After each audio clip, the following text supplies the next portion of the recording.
ಓಂ ಶಾಂತಿ ಓಂ ಶಾಂತಿ ಓಂ ಶಾಂತಿ. ಬಾಪ್ದಾದ ಮಧುಬನ್ ಮುರಳಿ 15/12/2025. ಇಲ್ಲಿ ಪಾಪ ಏನು ಹೇಳ್ತಾ ಇದ್ದಾರೆ, ಮಧುರ ಮಕ್ಕಳೇ, ನೀವೀಗ ಆತ್ಮಿಕ ತಂದೆಯ ಮೂಲಕ ಆತ್ಮಿಕ ವ್ಯಾಯಾಮವನ್ನು ಕಲಿಯುತ್ತಿದ್ದೀರಿ. ಈ ವ್ಯಾಯಾಮದಿಂದಲೇ ಮುಕ್ತಿಧಾಮ ಶಾಂತಿಧಾಮಕ್ಕೆ ಹೊರಟು ಹೋಗುವಿರಿ. ಇಲ್ಲಿ ಬಾಬಾ ಏನು ಹೇಳ್ತಾ ಇದ್ದಾರೆ, ಅಲ್ಲಿ ದೇಹ ಆರೋಗ್ಯವಾಗಿರಬೇಕು ಅಂದರೆ ಏನು ಮಾಡ್ತಾರೆ, ವ್ಯಾಯಾಮ ಕಲಿಸ್ತಾರೆ.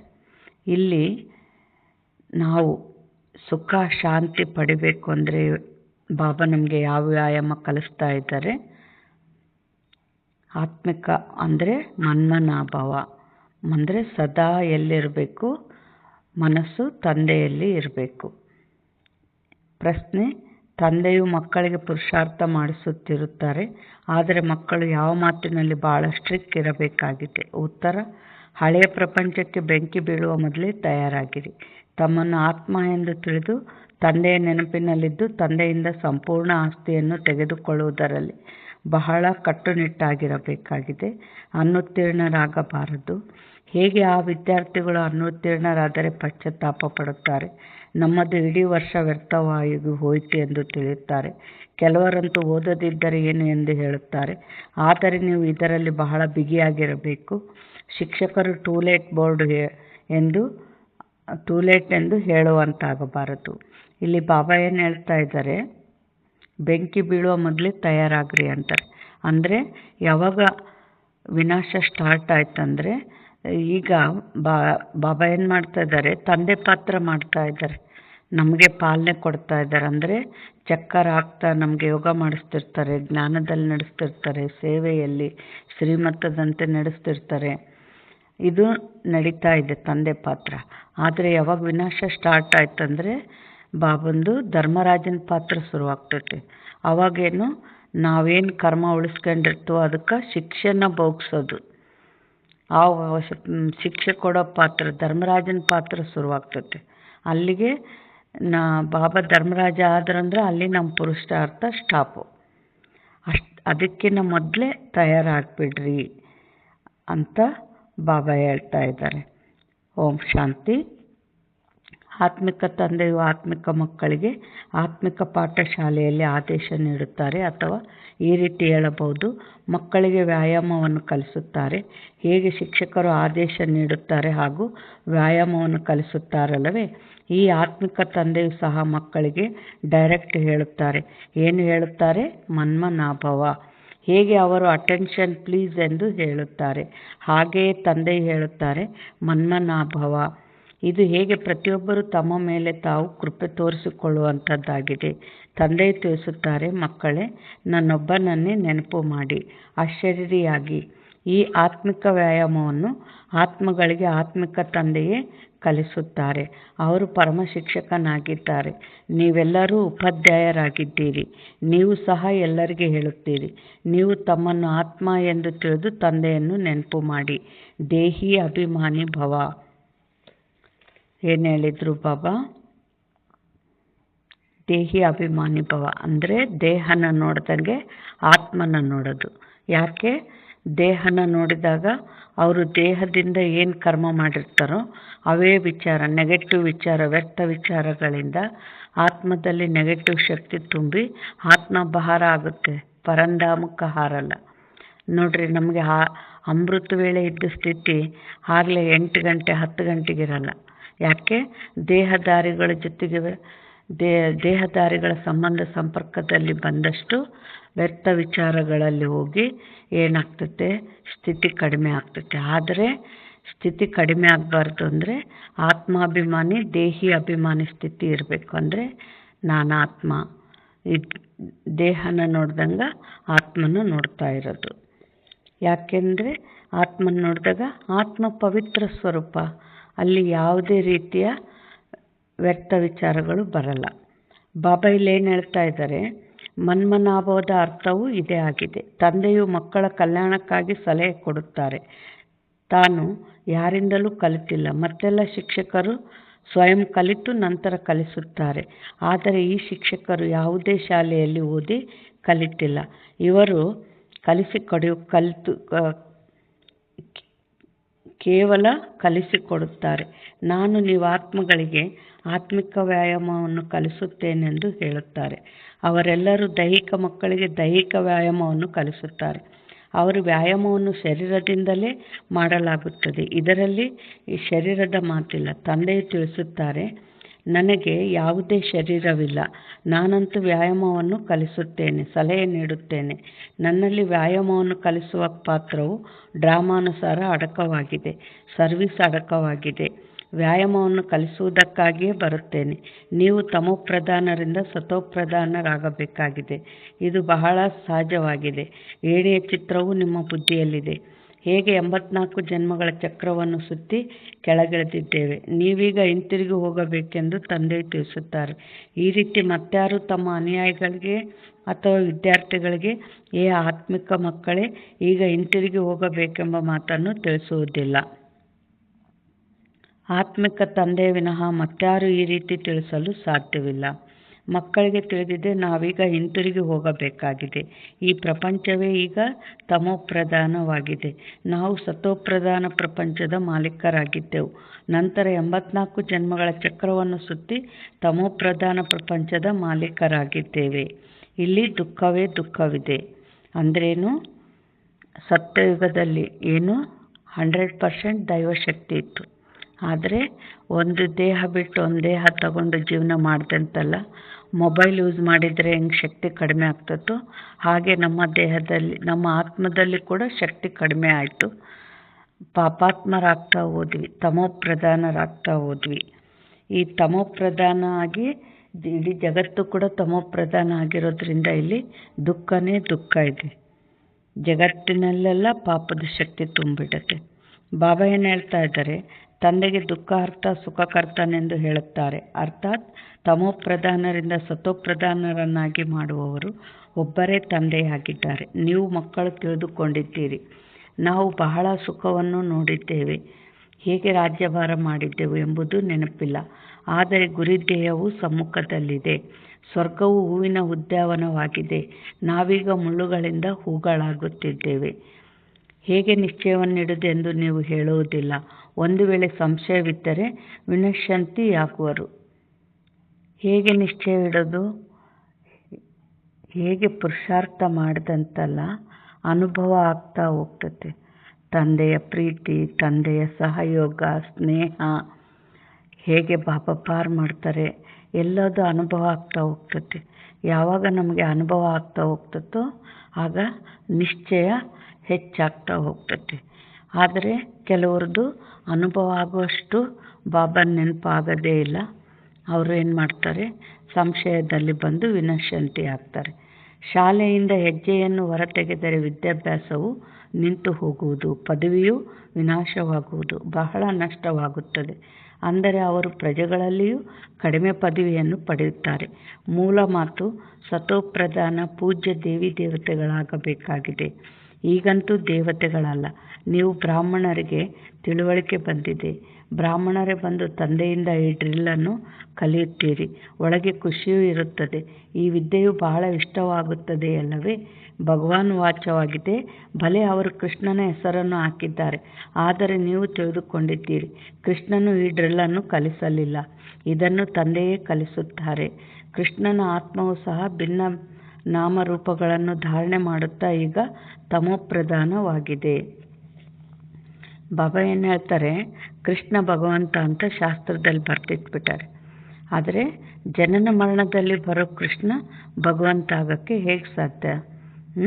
ಜನನ ಮರಣ ಗೆದ್ದಿರುವಂಥ ಶಿವ ತಂದೆ ಮಾತ್ರ ಭಗವಂತ. ಬಾಬಾ ಇಲ್ಲಿ ಏನು ಹೇಳ್ತಾ ಇದ್ದಾರೆ? ಆ ಆತ್ಮನಿಗೂ ಸಹ ತಂದೆಯು ರಾಜಯೋಗವನ್ನು ಕಲಿಸುತ್ತಾರೆ. ಆದರೆ ತಂದೆಯು ಯಾರಿಂದಲೂ ಕಲಿಯುವುದಿಲ್ಲ. ಮತ್ತೆಲ್ಲರೂ ಯಾರಿಂದಲಾದರೂ ಅವಶ್ಯವಾಗಿ ಕಲಿಯುತ್ತಾರೆ.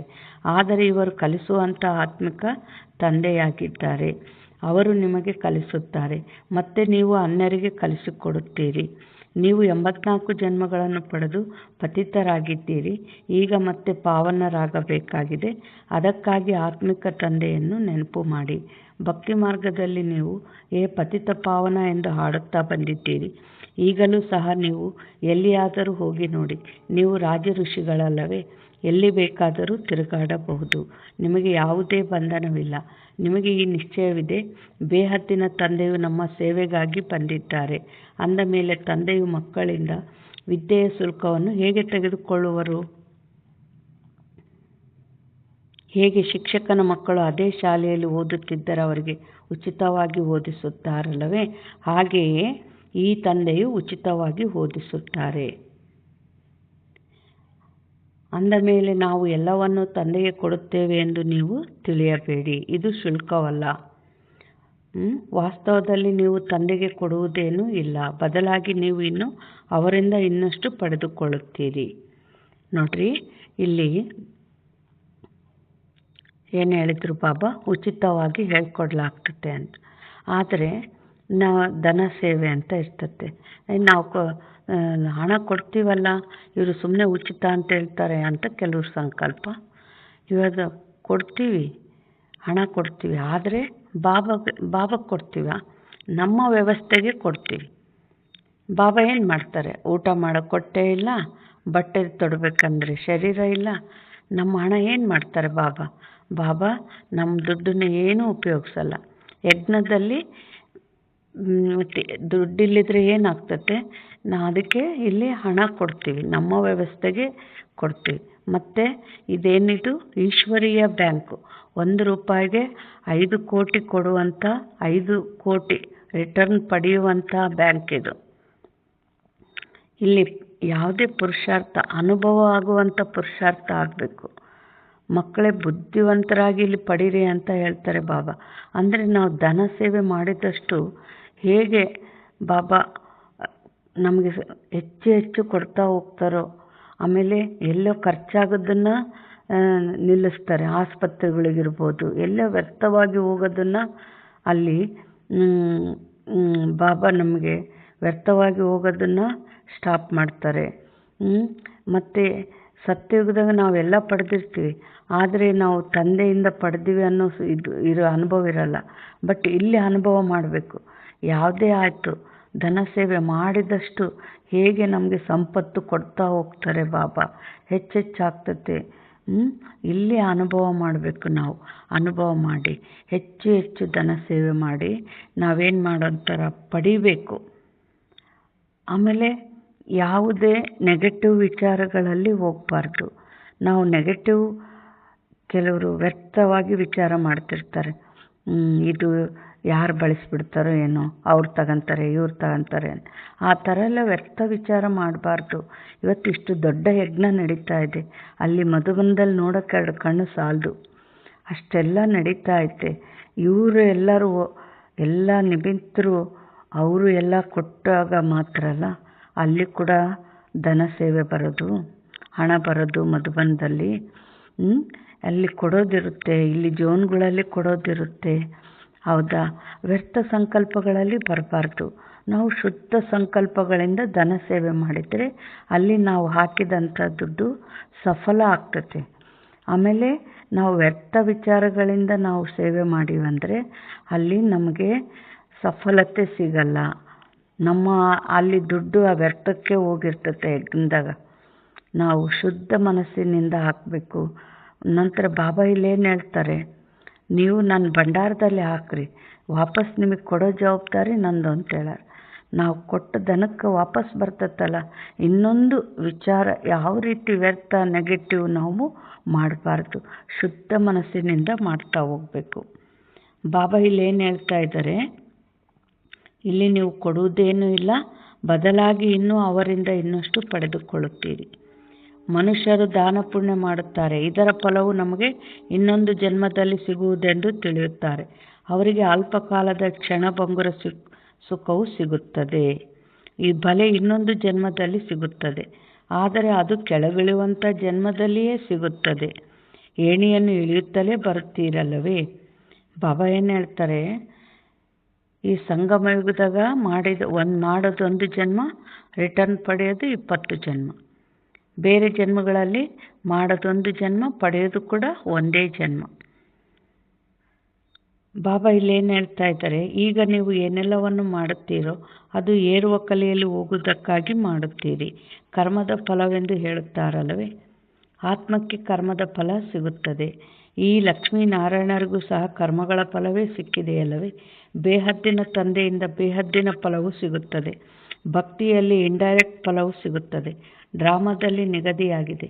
ಇದು ಸಹ ಮಾಡಲ್ಪಟ್ಟಂಥ ನಾಟಕವಾಗಿದೆ. ನಿಮಗೆ ತಿಳಿದಿದೆ, ನಾವು ಕಲ್ಪದ ನಂತರ ಬಂದು ತಂದೆಯಿಂದ ಬೇಹದ್ದಿನ ಆಸ್ತಿಯನ್ನು ಪಡೆಯುತ್ತೇವೆ. ತಂದೆಯು ನಮಗಾಗಿ ಶಾಲೆಯನ್ನು ಕಟ್ಟಿಸುತ್ತಾರೆ. ಅವೆಲ್ಲವೂ ದೈಹಿಕ ಶಾಲೆಗಳಾಗಿವೆ. ಯಾವುದನ್ನು ಭಿನ್ನ ಭಿನ್ನ ಪ್ರಕಾರದಿಂದ ಅರ್ಧಕಲ್ಪ ಓದುತ್ತಾ ಬಂದಿದ್ದೀರಿ. ನೋಡ್ರಿ, ಇಲ್ಲಿ ಇನ್ನೊಂದು ಪಾಯಿಂಟ್ ನಾವು ಏನು ತಿಳ್ಕೋಬೇಕು ಅಂದರೆ, ಇಲ್ಲಿ ಯಾವ ಸೇವಾ ಕೇಂದ್ರದಾಗ ಅಲ್ಲಿ ಏನೋ ಪ್ರಸಾದ ಬಹಳ ಉಳಿತಿತ್ತಂತೆ, ವೇಸ್ಟ್ ಆಗ್ತಿತ್ತಂತೆ. ಅಲ್ಲಿ ಸಂದೇಶರ ಮೂಲಕ ಕಳಿಸ್ಯಾರೆ, ಇಲ್ಲಿ ಬಹಳ ವೇಸ್ಟ್ ಆಗ್ತತೆ ಬಾಬಾ ಪ್ರಸಾದ ಅಂತ. ಆಗ ಬಾಬಾ ಏನು ಹೇಳಿದ್ರಂತೆ, ಸುಮ್ಮನೆ ಸಾಕ್ಷಿ ಸ್ಥಿತಿಯಲ್ಲಿ ನೋಡಬೇಕಷ್ಟೇ. ಯಾರು ವ್ಯಕ್ತ ಸಂಕಲ್ಪದಿಂದ ಧನ ಸೇವೆ ಮಾಡಿರ್ತಾರೋ ಅಂಥವ್ರ ದುಡ್ಡು ಹೀಗೆ ವ್ಯಕ್ತವಾಗಿ ಹೋಗ್ತಾ ಇರ್ತತೆ ಅಂತ ಹೇಳಿದ್ರಂತೆ. ಅದಕ್ಕೆ ಶುದ್ಧ ಸಂಕಲ್ಪದಿಂದ ಧನ ಸೇವೆ ಮಾಡಿ ನಾವೇನು ಮಾಡಬೇಕು, ಭಾಗ್ಯನ ತುಂಬಿಕೊಳ್ಬೇಕು. ಮತ್ತೇನು ಹೇಳಿದರು ಬಾಬಾ, ಈಗ ತಂದೆಯು 21 ಜನ್ಮಗಳಿಗಾಗಿ ಎಲ್ಲ ದುಃಖಗಳನ್ನು ದೂರ ಮಾಡಲು ಓದಿಸುತ್ತಾರೆ. ಅಲ್ಲಿ ರಾಜಧಾನಿ ಇರುತ್ತದೆ. ಅದರಲ್ಲಿ ನಂಬರ್ ವಾರಂತೂ ಬಂದೇ ಬರುತ್ತಾರೆ. ಹೇಗೆ ಇಲ್ಲಿಯೂ ಸಹ ರಾಜ, ರಾಣಿ, ಮಂತ್ರಿ, ಪ್ರಜೆ ಮೊದಲಾದವರೆಲ್ಲರೂ ನಂಬರ್ ವಾರ್ ಇರುತ್ತಾರೆ. ಇವರು ಹಳೆಯ ಪ್ರಪಂಚದಲ್ಲಿದ್ದಾರೆ. ಆದರೆ ಹೊಸ ಪ್ರಪಂಚದಲ್ಲಿ ಬಹಳ ಕಡಿಮೆ ಜನಸಂಖ್ಯೆ ಇರುತ್ತದೆ, ಬಹಳಷ್ಟು ಸುಖವಿರುತ್ತದೆ. ನೀವು ವಿಶ್ವದ ಮಾಲೀಕರಾಗುತ್ತೀರಿ. ರಾಜ ಮಹಾರಾಜರು ಇದ್ದು ಹೋಗಿದ್ದಾರೆ.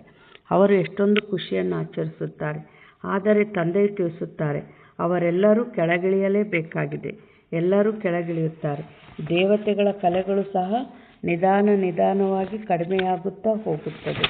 ಆದರೆ ಅಲ್ಲಿ ರಾವಣ ರಾಜ್ಯವೇ ಇರುವುದಿಲ್ಲ. ಆದ್ದರಿಂದ ಸುಖವೇ ಸುಖವಿರುತ್ತದೆ. ಇಲ್ಲಿ ರಾವಣ ರಾಜ್ಯವಿದೆ. ನೀವು ಹೇಗೆ ಏರುತ್ತೀರೋ ಹಾಗೆ ಇಳಿಯುತ್ತೀರಿ. ಆತ್ಮಗಳು ನಾಮರೂಪವನ್ನು ಧಾರಣೆ ಮಾಡುತ್ತಾ ಕೆಳಗಿಳಿದು ಬಂದಿದ್ದೀರಿ. ಡ್ರಾಮಾ ಪ್ಲಾನಾನುಸಾರ ಕಲ್ಪದ ಹಿಂದಿನ ತರಹ ಕೆಳಗಿಳಿದು ತಮೋಪ್ರಧಾನರಾಗಿ ಬಿಡುತ್ತೀರಿ. ಕಾಮಚಿತೆಯನ್ನೇರುವುದರಿಂದಲೇ ದುಃಖವು ಆರಂಭವಾಗುತ್ತದೆ. ಈಗ ಅತಿ ದುಃಖವಿದೆ, ಮತ್ತು ಸುಖಧಾಮದಲ್ಲಿ ಅತಿ ಸುಖವಿರುವುದು. ನೀವು ರಾಜಋಷಿಗಳಾಗಿದ್ದೀರಿ. ಆ ಸನ್ಯಾಸಿಗಳದು ಹಠಯೋಗವಾಗಿದೆ. ನೀವು ಯಾರೊಂದಿಗಾದರೂ ಕೇಳಿ, ರಚಯಿತ ಮತ್ತು ರಚನೆಯ ಆದಿ ಮಧ್ಯ ಅಂತ್ಯವನ್ನು ತಿಳಿದುಕೊಂಡಿದ್ದೀರಾ? ಇದಕ್ಕೆ ಅವರು ಇಲ್ಲವೆಂದು ಹೇಳಿಬಿಡುತ್ತಾರೆ. ಅಂದ ಮೇಲೆ ಯಾರು ಕೇಳುವರೋ ಅವರು ತಿಳಿದುಕೊಂಡಿರುತ್ತಾರೆ. ತಾನೇ ತಿಳಿದುಕೊಂಡಿಲ್ಲವೆಂದರೆ ಅನ್ಯರನ್ನು ಕೇಳಲು ಹೇಗೆ ಸಾಧ್ಯ? ನಿಮಗೆ ತಿಳಿದಿದೆ, ಋಷಿ ಮುನಿ ಮೊದಲಾದವರೆಲ್ಲ ಸಹ ತ್ರಿಕಾಲದರ್ಶಿಗಳಾಗಿರಲಿಲ್ಲ. ತಂದೆಯು ನಮ್ಮನ್ನು ತ್ರಿಕಾಲದರ್ಶಿಗಳನ್ನಾಗಿ ಮಾಡುತ್ತಿದ್ದಾರೆ. ಬಾಬಾ ಏನು ಹೇಳ್ತಾ ಇದ್ದಾರೆ, ತ್ರಿಕಾಲದರ್ಶಿ ಅಂದರೆ 5000 ವರ್ಷದ ಜ್ಞಾನ ಈಗ ನಮಗೆ ತಿಳಿಸಿ ನಮ್ಮನ್ನು ತ್ರಿಕಾಲದರ್ಶಿ ಮಾಡ್ತಾ ಇದ್ದಾರೆ ಬಾಬಾ. ಅಂದರೆ ಹಿಂದೆ ಏನಾಗಿದ್ವಿ, ಈಗ ಏನಾಗ್ತಾ ಇದ್ವಿ, ಮುಂದೇನಾಗ್ತೀವಿ. ಹಿಂದೆ ಏನಾಗಿದ್ವಿ, ಶೂದ್ರರಾಗಿದ್ವಿ. ಅಂದರೆ ಪಾಪ ಗೊತ್ತಿಲ್ಲ, ಪುಣ್ಯ ಗೊತ್ತಿಲ್ಲ. ಯಾರಿಗೆ ದುಃಖ ಕೊಡಬೇಕಂದ್ರೆ ಕೊಟ್ಟುಬಿಡ್ತಿದ್ವಿ, ಶೂದ್ರರು. ಈಗ ಬ್ರಹ್ಮಜ್ಞಾನವನ್ನು ಪಡಿತಾ ಇರುವಂಥ ಬ್ರಾಹ್ಮಣರಾಗಿದ್ವಿ. ಈಗ ಮತ್ತೆ ಬ್ರಹ್ಮಜ್ಞಾನದಿಂದ ದೈವಶಕ್ತಿ ತುಂಬಿಕೊಂಡು ಮುಂದೇನಾಗ್ತೀವಿ, ದೇವತೆಗಳಾಗ್ತೀವಿ. ತ್ರಿಕಾಲದರ್ಶಿಗಳನ್ನಾಗಿ ಮಾಡಿದರು ಬಾಬಾ. ಈ ತಂದೆ ಬ್ರಹ್ಮರವರು ಸಹ ಯಾರು ವಿಶ್ವದ ಮಾಲೀಕನಾಗಿದ್ದರೋ ಇವರಿಗೂ ಸಹ ಜ್ಞಾನವಿರಲಿಲ್ಲ. ಈ ಜನ್ಮದಲ್ಲಿಯೂ 60 ವರ್ಷಗಳ ತನಕ ಜ್ಞಾನವಿರಲಿಲ್ಲ. ಯಾವಾಗ ಇವರಲ್ಲಿ ತಂದೆ ಪ್ರವೇಶಿಸಿದರೋ ಆಗಿನಿಂದ ನಿಧಾನವಾಗಿ ಎಲ್ಲವನ್ನೂ ತಿಳಿಸುತ್ತಾ ಹೋಗುತ್ತಾರೆ. ಭಲೆ ಕೆಲವರು ನಿಶ್ಚಯ ಬುದ್ಧಿಯವರಾಗುತ್ತಾರೆ. ಆದರೂ ಸಹ ಮಾಯೆಯು ಅನೇಕರನ್ನು ಬೀಳಿಸುತ್ತಾ ಇರುತ್ತದೆ. ಮಾಯೆ ಯಾಕೆ ಬೀಳಿಸ್ತತೆ ನೋಡ್ರಿ, 63 ಜನ್ಮದ ಪಾಪದ ಕರ್ಮ ತಲೆ ಮೇಲೆ ಐತೆ. ನಮ್ಮ ಕರ್ಮ ಎಷ್ಟೈತೋ ಅದಕ್ಕಿಂತ ಹೆಚ್ಚು ಪುಣ್ಯದ ಶಕ್ತಿ ಇರಬೇಕು. ಅದಕ್ಕೆ ಬಾಬಾ ಕಡಿಮೆ ಅಂದರೆ 8 ತಾಸಿನ ನೆನಪಿರ್ಬೇಕು ಅಂತ ಹೇಳ್ಯಾರ. ಹೆಚ್ಚು ಪುಣ್ಯದ ಶಕ್ತಿ ಇದ್ದಾಗ ಅಲ್ಲಿ ನಮಗೆ ಮಾಯೆ ನಮಗೆ ಏನು ಟಚ್ ಕೂಡ ಮಾಡೋಕ್ಕೆ ಸಾಧ್ಯ ಇಲ್ಲ. ನಾವು ಮಾಯೆ ಮೇಲೆ ವಿಜಯ ಪಡೆದುಬಿಡ್ತೀವಿ. ಆದರೆ ಕರ್ಮದ ಫಲನೇ ಜಾಸ್ತಿ ಐತೆ. ಅಲ್ಲಿ ಪುಣ್ಯದ ಶಕ್ತಿ ಕಡಿಮೆ ಐತೆ, ನಮ್ಮ ಪಾಪದ ಶಕ್ತಿ ಭಸ್ಮ ಆಗಿಲ್ಲ ಅಂತಂದರೆ ಯಾವುದಾದ್ರೂ ಮಾಯೆಗೆ ವಶ ಆಗಿ ನಾವು ತಂದೆಯ ಮಡಿಲನ್ನು ಬಿಟ್ಟು ಬಿಡ್ತೀವಿ. ಬಾಬಾ ಏನು ಹೇಳ್ತಾ ಇದ್ದಾರೆ, ತಂದೆಯ ಹೆಸರನ್ನು ಹೇಳುವುದಿಲ್ಲ, ಏಕೆಂದರೆ ನಿರಾಶಾವಾದಿಗಳಾಗಿ ಬಿಡುತ್ತಾರೆ. ಎಲ್ಲರ ಸಮಾಚಾರವಂತೂ ಬರುತ್ತದೆ ಅಲ್ಲವೇ? ಕೆಟ್ಟ ಸಂಘವನ್ನು ಸೇರಿದರು ಅಥವಾ ಹೊಸದಾಗಿ ವಿವಾಹ ಆಗಿರುವವರ ಜೊತೆ ಸಂಘವಾಯಿತೆಂದರೆ ಚಂಚಲವಾಗಿ ಬಿಡುವರು. ನಾವು ವಿವಾಹ ಮಾಡಿಕೊಳ್ಳದೇ ಇರಲು ಆಗುವುದಿಲ್ಲ ಎಂದು ಹೇಳುತ್ತಾರೆ. ಒಳ್ಳೆಯ ಮಹಾರಥಿಗಳು ಪ್ರತಿನಿತ್ಯವೂ ತರಗತಿಗೆ ಬರುವವರು ಕೆಲವು ಬಾರಿ ಇಲ್ಲಿಯೂ ಬಂದು ಹೋಗಿದ್ದಾರೆ. ಅಂಥವರನ್ನು ಮಾಯಾರೂಪಿ ಮೊಸಳೆಯು ಹಿಡಿದುಕೊಂಡಿದೆ. ಹೀಗೆ ಬಹಳಷ್ಟು ಪ್ರಕರಣಗಳು ನಡೆಯುತ್ತಿರುತ್ತವೆ. ಇನ್ನೂ ವಿವಾಹ ಮಾಡಿಕೊಂಡಿಲ್ಲ, ಆದರೆ ಮಾಯೆಯು ಅವರನ್ನು ನುಂಗುತ್ತಿದೆ. ಅಂದರೆ ಸ್ತ್ರೀ ರೂಪಿ ಮಾಯೆಯು ಸೆಳೆಯುತ್ತಿರುತ್ತದೆ. ಅವರು ಮೊಸಳೆಯ ಬಾಯಲ್ಲಿ ಸಿಕ್ಕಿ ಹಾಕಿಕೊಂಡಿದ್ದಾರೆ. ಮತ್ತೆ ನಿಧಾನವಾಗಿ ಅದು ನುಂಗಿಬಿಡುತ್ತದೆ. ಕೆಲವರು ಹುಡುಗಾಟಿಕೆ ಮಾಡುತ್ತಾರೆ ಅಥವಾ ನೋಡುತ್ತಿದ್ದಂತೆಯೇ ಚಂಚಲವಾಗಿ ಬಿಡುತ್ತಾರೆ. ಅಂದರೆ ಏನು ಹೇಳಿದರು ಬಾಬಾ? ಹುಡುಗಾಟಿಕೆ ಮಾಡ್ತಾರೆ ಅಂತ ಹೇಳಿದರು. ಅಂದ್ರೇನು? ನಾವು ಹೆಚ್ಚು ಬಾಬಾ ನೆನಪು ಮಾಡಿದಂತೆಲ್ಲ ನಮ್ಮ ಆತ್ಮದಲ್ಲಿನ ವಿಕಾರಗಳು ಸುಟ್ಟು ಹೋಗ್ತವೆ. ಯಾವಾಗ ವಿಕಾರಗಳು ಭಸ್ಮ ಆದಂಗಲ್ಲ, ನಮಗೆ ಪವಿತ್ರತಾ ಶಕ್ತಿ ತುಂಬಿದಂಗೆಲ್ಲ ಏನಾಗ್ತದೆ, ಯಾವ ರೀತಿಯ ಕೆಟ್ಟ ವಿಚಾರಗಳು ನಮ್ಮಲ್ಲಿ ಬರೋದಿಲ್ಲ, ಯಾವ ಮಾಯೆಗೂ ನಾವು ವಶ ಆಗಲ್ಲ. ಆದರೆ ಕೆಲವರು ಸೇವೆಗೆ ಹೋಗ್ತಾ ಇರ್ತಾರೆ, ನೆನಪು ಮಾಡೋದ್ರ ಕಡೆ ಇಂಟ್ರೆಸ್ಟ್ ಇರಲ್ಲ. ಆದರೆ ಸೇವೆಯಿಂದ ಏನು ಪಾಪ ಸುಡಲ್ಲ, ಬಾಬಾ ನೆನಪು ಮಾಡೋದ್ರಿಂದ ಮಾತ್ರ ಪಾಪ ಸುಡೋದು. ಅದಕ್ಕೆ ಬ್ಯಾಲೆನ್ಸ್ ಇರಬೇಕು ಅಂತ ಹೇಳ್ತಾರೆ. ಆಮೇಲೆ ಮತ್ತೆ ಬಾಬಾ ಸ್ಪಷ್ಟ ಹೇಳಾರ, ಸೇವೆ ನಂದು, ನಾನು ಯಾರಿಗಾದರೂ ಟಚ್ ಕೊಟ್ಟು ಮಾಡಿಸ್ಕೊಂತೀನಿ, ಮೊದಲು ನಿಮ್ಮ ಕಲ್ಯಾಣ ಮಾಡ್ಕೊಳ್ರಿ ಅಂತ ಹೇಳ್ತಾರೆ. ಆದರೆ ಕೆಲವರು ಸರಿಗೆ ನೆನಪು ಮಾಡಲ್ಲ, ಅಲ್ಲಿ ಅವರ ವಿಕಾರ ಭಸ್ಮ ಆಗಿಲ್ಲ ಅಂದರೆ ಮಾಯೆಗೆ ವಶ ಆಗಿಬಿಡ್ತಾರೆ. ಬಾಬಾ ಇಲ್ಲಿ ಏನು ಹೇಳ್ತಾ ಇದ್ದಾರೆ, ತಂದೆಯಂತೂ ಮಕ್ಕಳಿಗೆ ಸದಾ ಇದನ್ನೇ ಬರೆಯುತ್ತಾರೆ, ಮಕ್ಕಳೇ ಬ್ರಾಹ್ಮಣ ಜೀವನದಲ್ಲಿ ಅಮರರಾಗಿರಿ. ಅಂದರೆ ತಂದೆಯ ಮಡಿಲು ಬಿಡಲೇಬಾರ್ದು. ಅದಕ್ಕೆ ನಮಗೆ ಭಗವಂತ ಸಿಗೋದು ದೊಡ್ಡದಲ್ಲ, ಕೊನೆ ಉಸಿರಿರೋವರೆಗೆ ತಂದೆಯ ಮಡಿಲು ಪಡಿಬೇಕಲ್ಲ, ಮಡಿಲಲ್ಲಿ ಇರಬೇಕಲ್ಲ, ಅದು ಸಾಹಸ. ಅಂದರೆ 2 ಪಾಯಿಂಟ್ ಇಂಪಾರ್ಟೆಂಟು. ನಾವು ಕೊನೆ ಉಸಿರಿರೋವರೆಗೂ ತಂದೆಯ ಮಡಿಲಲ್ಲಿ ಇರಬೇಕಂದ್ರೆ, ಒಂದು ಅಮೃತ ವೇಳೆ, ಇನ್ನೂ ಒಂದು ಸಂಘಟನೆಯಲ್ಲಿ ಜ್ಞಾನ ಕೇಳೋದು, ಅಂದರೆ ಸೇವಾ ಕೇಂದ್ರಕ್ಕೆ ಹೋಗೋದು. ಎರಡು ಸ್ಥಳದಲ್ಲಿ ನಮಗೆ ಬಾಬಾ ಶಕ್ತಿ ತುಂಬ್ತಾರೆ. ಒಂದು ಅಮೃತ ವೇಳೆ, ಇನ್ನೂ ಒಂದು ಸೇವಾ ಕೇಂದ್ರದಲ್ಲಿ. ಕೆಲವ್ರು ಏನು ಮಾಡ್ತಾರೆ, ಮನೆಯಲ್ಲಿ ಬುಕ್ ಇದೆ, ಮೊಬೈಲಲ್ಲಿ ಕೇಳೋದು, ಮನೆಗೆ ಕೇಳಿದ್ರಾಯ್ತು ಅಂತ ಮನೆಯಲ್ಲೇ ಕೂಡ್ತಾರೆ. ಆದರೆ ಒಬ್ಬೊಬ್ಬರನ್ನೇ ನೋಡೋಕ್ಕಾಗಲ್ಲ ಬಾಬಾ. ಅಲ್ಲಿ ಸೇವಾ ಕೇಂದ್ರದಲ್ಲಿ ಸಂಘಟನೆಯಲ್ಲಿ ಎಲ್ಲರೂ ತಪಸ್ಸು ಮಾಡ್ತಿರ್ತಾರೆ. 10 ಮಂದಿ ಕೂಗಿದ್ದು ಅಲ್ಲಿ ಬಾಬಾನೇ ಮುಟ್ತತೆ, ಅಲ್ಲಿ ಬಾಬಾನ ದೃಷ್ಟಿ ಬೀಳ್ತತೆ, ಬಾಬಾ ಹಾಜರಾಗ್ತಾರೆ. ಅಲ್ಲಿ ಜ್ಞಾನದಂತೆ ನಡೆಯೋಕ್ಕೆ ಶಕ್ತಿ ತುಂಬ್ತಾರೆ. ಅದಕ್ಕೆ ನಾವು ಕ್ಲಾಸಿಗೆ ಹೋದಂತೆಲ್ಲ ಒಂದು ಮಾಯನ ಗೆಲ್ಲಕ್ಕೆ, ಶ್ರೀಮತದಂತೆ ನಡೆಯೋಕ್ಕೆ, ಜ್ಞಾನದಂತೆ ನಡೆಯೋಕ್ಕೆ, ಎಲ್ಲದಕ್ಕೆ ಹೆಚ್ಚು ಶಕ್ತಿ ಬರ್ತಾ ಹೋಗ್ತತೆ. ನಮ್ಮದು ಒಂದು ಶ್ರೇಷ್ಠ ಪದವಿ ಪಡೆಯುವಂಥ ಪುರುಷಾರ್ಥ ಆಗ್ತಾ ಇರ್ತದೆ. ಈಗ ಹೆಂಗೆ ಮಾಡಿದರೂ ಇದಾಗ್ತೈತೆ. ಆದರೆ ಸ್ಕೂಲಿಗೆ ಹೋಗಿ ಓದೋ ಹುಡುಗರು ಹೆಂಗಿರ್ತಾರೆ, ಮನೆಯಲ್ಲಿದ್ದು ಓದೋ ಹುಡುಗರು ಹೆಂಗಿರ್ತಾರೆ, ಅದೇ ರೀತಿ ಕೂಡ ಇಲ್ಲಿ ನಾವು ಸೇವಾ ಕೇಂದ್ರಕ್ಕೆ ಹೋದರೆ ಬಾಬಾ ನಮಗೆ ಶಕ್ತಿ ತುಂಬ್ತಾ ಇರ್ತಾರೆ. ಅದಕ್ಕೆ ಎರಡು ಸ್ಥಳದಲ್ಲಿ ನಾವು ಶಕ್ತಿ ತುಂಬ್ಕೊಂತ ಇದ್ದರೆ ಕೊನೆ ಉಸಿರಿರೋವರೆಗೂ ತಂದೆಯ ಮಡಿಲಿನಲ್ಲಿ ಸಾಹಸದಿಂದ ಹೆಜ್ಜೆ ಇಡುವ ಶಕ್ತಿ ನಮ್ಮಲ್ಲಿ ಬರ್ತದೆ.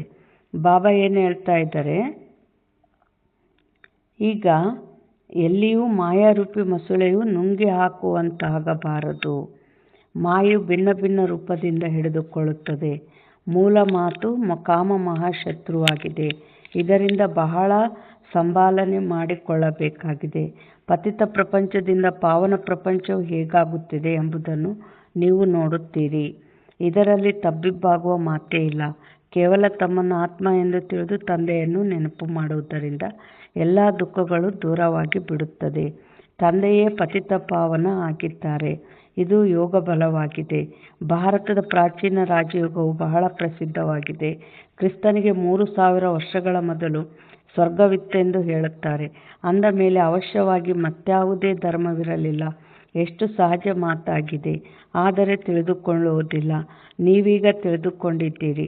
ಆ ರಾಜ್ಯವನ್ನು ಪುನಃ ಸ್ಥಾಪನೆ ಮಾಡುವ ತಂದೆಯು ಬಂದಿದ್ದಾರೆ.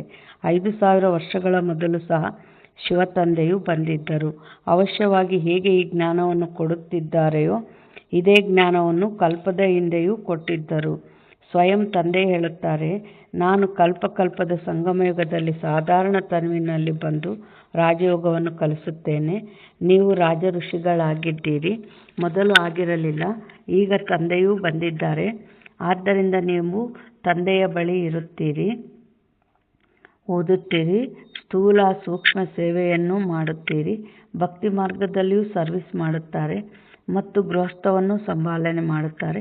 ತಂದೆಯು ತಿಳಿಸುತ್ತಾರೆ, ಈಗ ಭಕ್ತಿಯು ಮುಕ್ತಾಯವಾಯಿತು, ಜ್ಞಾನವು ಆರಂಭವಾಗುತ್ತದೆ. ನಾನು ಜ್ಞಾನದಿಂದ ಸದ್ಗತಿ ಕೊಡಲು ಬರುತ್ತೇನೆ. ತಂದೆಯು ನಮ್ಮನ್ನು ಪಾವನರನ್ನಾಗಿ ಮಾಡುತ್ತಿದ್ದಾರೆಂಬುದು ಸಹ ನಿಮ್ಮ ಬುದ್ಧಿಯಲ್ಲಿದೆ. ತಂದೆ ಹೇಳುತ್ತಾರೆ, ಡ್ರಾಮಾನುಸಾರ ನಿಮಗೆ ಮಾರ್ಗವನ್ನು ತಿಳಿಸಲು ಬಂದಿದ್ದೇನೆ. ಶಿಕ್ಷಕರು ಓದಿಸುತ್ತಾರೆ. ಗುರುದೇಹವು ಸಮ್ಮುಖದಲ್ಲಿದೆ. ಇದು ಸರ್ವಶ್ರೇಷ್ಠ ವಿದ್ಯೆಯಾಗಿದೆ. ಹೇಗೆ ಕಲ್ಪದ ಹಿಂದೆಯೂ ತಿಳಿಸಿದ್ದರು ಅದನ್ನೇ ತಿಳಿಸುತ್ತಿರುತ್ತಾರೆ. ಈ ಸೃಷ್ಟಿ ಚಕ್ರವು ಟಿಕ್ ಟಿಕ್ ಎಂದು ನಡೆಯುತ್ತಿರುತ್ತದೆ. ಕ್ಷಣ ಪ್ರತಿಕ್ಷಣ ಯಾವುದು ಕಳೆದು ಹೋಯಿತೋ ಅದು ಮತ್ತೆ 5000 ವರ್ಷಗಳ ನಂತರ ಪುನರಾವರ್ತನೆಯಾಗುವುದು. ದಿನಗಳು ಕಳೆಯುತ್ತಾ ಹೋಗುತ್ತವೆ. ಈ ವಿಚಾರವು ಮತ್ಯಾರ ಬುದ್ಧಿಯಲ್ಲಿಯೂ ಇಲ್ಲ. ಸತ್ಯ ತ್ರೇತ ದ್ವಾಪರ ಕಲಿಯುಗವು ಕಳೆದು ಹೋಯಿತು, ಅದು ಮತ್ತೆ ಪುನರಾವರ್ತನೆಯಾಗುವುದು. ಈಗ ಯಾವುದು ಕಳೆಯಿತೆಂದರೆ ಕಲ್ಪದ ಹಿಂದೆ ಏನು ಕಳೆದಿತ್ತೋ ಅದೇ ಕಳೆಯಿತು. ಇನ್ನು ಕೆಲವೇ ದಿನಗಳಿವೆ. ಮನುಷ್ಯರು ಲಕ್ಷಾಂತರ ವರ್ಷಗಳೆಂದು ಹೇಳುತ್ತಾರೆ. ಅವರ ಹೋಲಿಕೆಯಲ್ಲಿ ನೀವು ಹೇಳುತ್ತೀರಿ, ಇನ್ನು ಕೆಲವೇ ಗಂಟೆಗಳು ಉಳಿದಿವೆ. ಇದು ಸಹ ಡ್ರಾಮಾದಲ್ಲಿ ನಿಗದಿಯಾಗಿದೆ. ಬಾಬಾ ಏನು ಹೇಳಿದರು? ಕೆಲವೇ ಗಂಟೆಗಳು ಉಳಿದಿವೆ ಅಂದರು. ಅಂದ್ರೇನು? ಬಾಬಾ ಒಂದೇ ಕ್ಲೂ ಕೊಟ್ಟಾರ. ವಿನಾಶ ಆಗಕ್ಕೆ 100 ವರ್ಷ ಆಯ್ತಂದರೆ ನಾ ಇಳಿತೀನಂತ. ಆಗಲೇ ಇಳಿದು 90 ವರ್ಷ ಆಗೈತೆ. ಅದಕ್ಕೆ ಕೆಲವೇ ಸಮಯ ಇರೋದು. ಬಾಬಾ ಇಲ್ಲೇನು ಹೇಳ್ತಾ ಇದ್ದಾರೆ? ಇದು ಸಹ ಡ್ರಾಮಾದಲ್ಲಿ ನಿಗದಿಯಾಗಿದೆ. ಯಾವಾಗ ಹಳೆಯ ಪ್ರಪಂಚಕ್ಕೆ ಬೆಂಕಿ ಬೀಳುವುದು ಆಗ ಜಾಗೃತರಾಗುತ್ತಾರೆ. ಆದರೆ ಟೂ ಲೇಟ್ ಬೋಲ್ಡ್ ಆಗಿಬಿಡುತ್ತದೆ. ಬಾಬಾ ಇಲ್ಲೇನು ಹೇಳ್ತಾ ಇದ್ದಾರೆ ಅಂದರೆ, ಕೆಲವು ಮಕ್ಕಳು ಅಟೆನ್ಷನ್ ಕೊಟ್ಟು ಮಾಡಲ್ಲ. ಆದರೆ ಅಮೃತ ವೇಳೆದ್ದೊಳೋದು ಇಲ್ಲದ್ರಿಲ್ಲ, ಆದರೆ ಕ್ಲಾಸ್ಗೆ ಹೋಗೋದು ಇಲ್ಲದ್ರಿಲ್ಲ. ಆದರೆ ಇವ್ರು ಯಾವಾಗ ಜಾಗೃತ ಆಗ್ತಾರೆ? ಒಂದು ಸಲ ಭೂಮಿ ಅಲ್ಲಾಡ್ತು ಅಂದರೆ ಆಗ ಸತ್ವ ಬದುಕಿದ್ವಿ ಅಂತ ಎಲ್ಲರೂ ಪುರುಷಾರ್ಥ ಮಾಡ್ತಾರೆ. ಬಟ್ ಸಮಯ, ಎಲ್ಲರೂ ಜಾಗೃತ ಆಗ್ತಾರೆ, ಬಟ್ ಸಮಯ ಇರಲ್ಲ. ಪಶ್ಚಾತ್ತಾಪದ ಬೆಂಕಿಯಲ್ಲಿ ಬೇಯಬೇಕಾಗ್ತದೆ. ಅಯ್ಯೋ, ನಾವು ಇನ್ನೂ ಸ್ವಲ್ಪ ಮಾಡಿದರೆ ಚೆನ್ನಾಗಿತ್ತೇನೋ. ಅಲ್ಲಿ ಬಾಬಾ ಸಾಕ್ಷಾತ್ಕಾರ ಮಾಡಿಸ್ತಾ ಇರ್ತಾರೆ. ಹೇಗೆ ಟಿ ವಿ ನೋಡ್ತೀವೋ, ಟಿವಿಯಾಗ ಸೀನ್ರಿ ದೃಶ್ಯಗಳು ನೋಡ್ತೀವೋ ಅದೇ ರೀತಿ ಎಲ್ಲದನ್ನು ಸಾಕ್ಷಾತ್ಕಾರ ಮಾಡಿಸ್ತಾರೆ. ನಾನು ಹೇಗೆ ಪಾಲನೆ ಕೊಟ್ಟೆ, ನಾನಿಷ್ಟು ಪಾಲನೆ ಕೊಟ್ಟರು ನೀವು ವ್ಯರ್ಥವಾಗಿ ಹೇಗೆ ಕಳೆದಿದ್ದೀರಿ ಅಂಥೇಳಿ ಬಾಬಾ ಸಾಕ್ಷಾತ್ಕಾರ ಮಾಡಿಸ್ತಾರೆ. ನಮ್ಮ ಪದವಿ ಏನನ್ನೋದು ಸಾಕ್ಷಾತ್ಕಾರ ಆಗ್ತದೆ. ಆಗ ಪಶ್ಚಾತ್ತಾಪದ ಬೆಂಕಿಯಲ್ಲಿ ಬೇಯಬೇಕಾಗ್ತದೆ. ಬಾಬಾ ಏನು ಹೇಳ್ತಾ ಇದ್ದಾರೆ? ಇನ್ನೂ ಕೆಲವರು ಓದದಿದ್ದರೆ ಏನಾಗುವುದು? ನೀವು ಮಕ್ಕಳಂತೂ ಇದರಲ್ಲಿ ಕೆಲವು ಸ್ಟ್ರಿಕ್ ಆಗಿರಬೇಕು. ನಾವಂತೂ ತಂದೆಯಿಂದ ಪೂರ್ಣ ಆಸ್ತಿಯನ್ನು ತೆಗೆದುಕೊಳ್ಳುತ್ತೇವೆ. ತಮ್ಮನ್ನು ಆತ್ಮ ಎಂದು ತಿಳಿದು ತಂದೆಯನ್ನು ನೆನಪು ಮಾಡಬೇಕಾಗಿದೆ.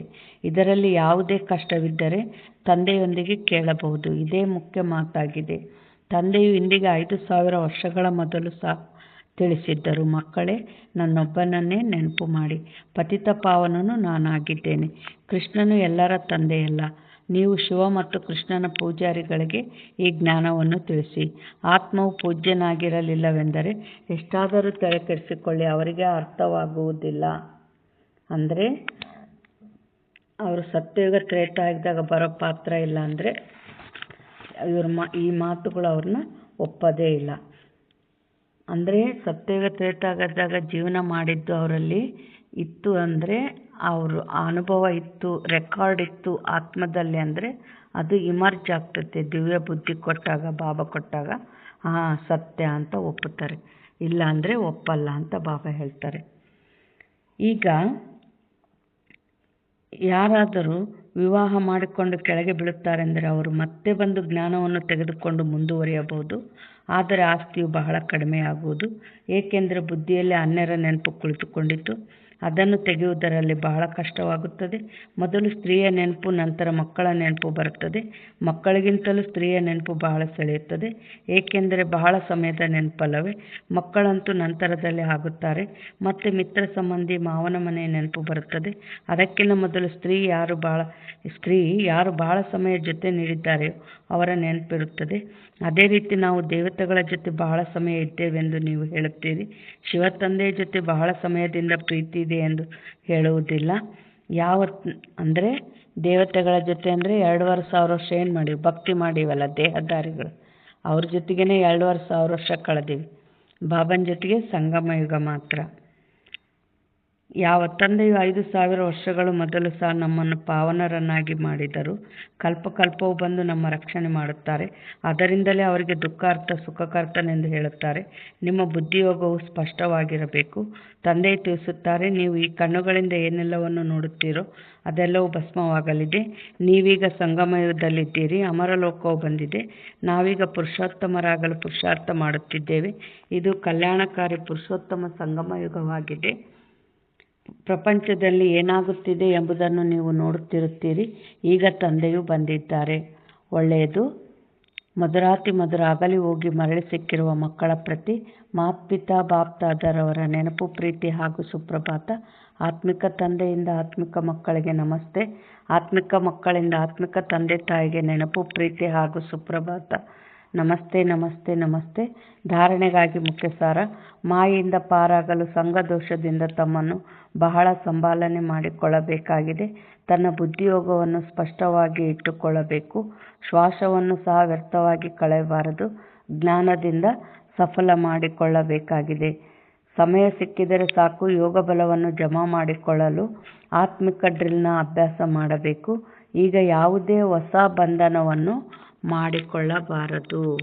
ಅಂದರೆ ಬಂಧನ ಯಾರ ಜೊತೆಗೆ ಇರಬೇಕು? ಬಾಬನ ಜೊತೆಗೆ. 84 ಜನ್ಮದ ಸುಖ ಕೊಡುವಂಥ ತಂದೆಯ ಜೊತೆಗೆ ಬಂಧನವನ್ನು ಇಟ್ಕೋಬೇಕು. ವರದಾನ: ತಂದೆಯ ಛತ್ರಛಾಯೆಯ ಅನುಭವದ ಮೂಲಕ ವಿಘ್ನ ವಿನಾಶಕದ ಡಿಗ್ರಿಯನ್ನು ತೆಗೆದುಕೊಳ್ಳುವಂತಹ ಅನುಭವ ಮೂರ್ತಿ ಭವ. ವರದಾನದ ಸಾರ: ಎಲ್ಲಿ ತಂದೆಯ ಜೊತೆ ಇದೆ ಅಲ್ಲಿ ಯಾರೇನೂ ಮಾಡಲು ಸಾಧ್ಯವಿಲ್ಲ. ಈ ಜೊತೆಯ ಅನುಭವವೇ ಛತ್ರಛಾಯೆ ಆಗಿಬಿಡುತ್ತದೆ. ಅಂದರೆ ಬಾಪ್ತಾದರ ಜೊತೆಗೆ ಅದೇವೆ ಅಂದರೆ ಅಲ್ಲಿಂದ ದೈವಶಕ್ತಿಗಳು ತುಮಕೆ ಬೀಳ್ತಾ ಇರ್ತವೆ ನಮ್ಮ ಆತ್ಮದ ಮೇಲೆ. ಮತ್ತು ದೈವಶಕ್ತಿ ಇದ್ದಾಗ ಯಾವ ಮಾಯೆ ನಮ್ಮನ್ನೇನು ಮಾಡಲ್ಲ. ಬಾಪ್ತಾದರವರು ಸದಾ ಮಕ್ಕಳ ರಕ್ಷಣೆ ಮಾಡಿಯೇ ಮಾಡುತ್ತಾರೆ. ಪರೀಕ್ಷೆಗಳು ಬರುತ್ತವೆ ತಾವುಗಳ ಅನುಭವಿಯಾಗುವುದಕ್ಕಾಗಿ.